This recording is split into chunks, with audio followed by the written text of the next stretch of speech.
Super Bowl is here, kicking off in just a few days, and after some epic playoff games, the stage is set for a Super Bowl rematch from 11 years ago, the Seattle Seahawks versus the New England Patriots, and the game will be taking place at Levi Stadium in Santa Clara. Santa Clara is, of course, a suburb of San Jose, and with kickoff just around the corner, we wanted to look at key milestones over the course of the NFL season and observe how market-wide hotel pricing has moved and evolved in San Jose leading up to the big game. So let's dive in, and like I said, this is price evolution data for San Jose for the evening of Sunday, February 8th, which is of course Super Bowl Sunday, and the chart starts at the 350-day lead time mark, just about a year ahead of the game. So, starting at that 350-day lead time mark, we see Super Bowl 2026 hotel prices started at a baseline of around $335. Now, comparatively speaking, if we look at where hotel pricing actualized for the equivalent Sunday in 2025, which would have been Sunday, February 9th, pricing actualized right around $169. So even about a year ahead of kickoff, we already saw pricing nearly double the equivalent Sunday year over year.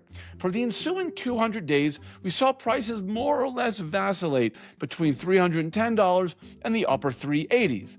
And then the season kicked off, and at that point, Super Bowl Sunday prices hovered around $383, a 14% bump from where we started. From there, prices continued to climb a bit until they hit a bit of a turning point around 140 days out, at which point prices started falling, ultimately getting back to $356, getting pretty close to where prices started out in our evolution chart.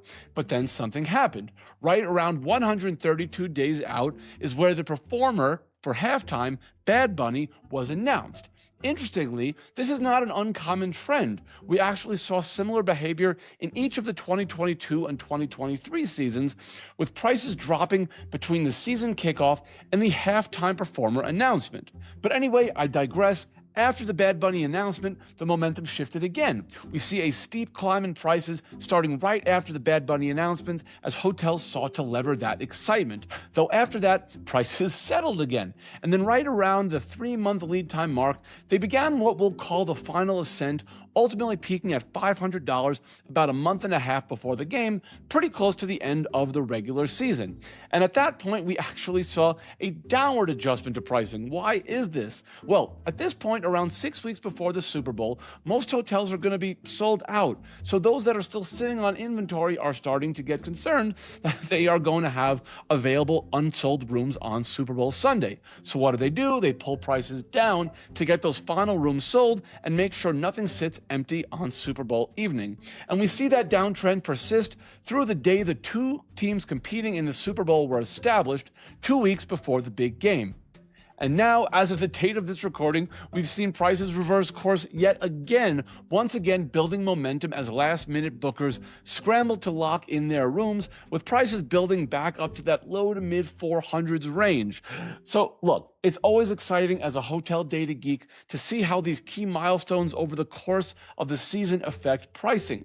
It's a great reminder of just how dynamic hotel pricing can be. And for hoteliers, it's also a great reminder of how variable hotel pricing can behave based on a whole host of other factors. So it's always critical to gather information of how events have impacted other markets in the past and then make adjustments for your own market characteristics.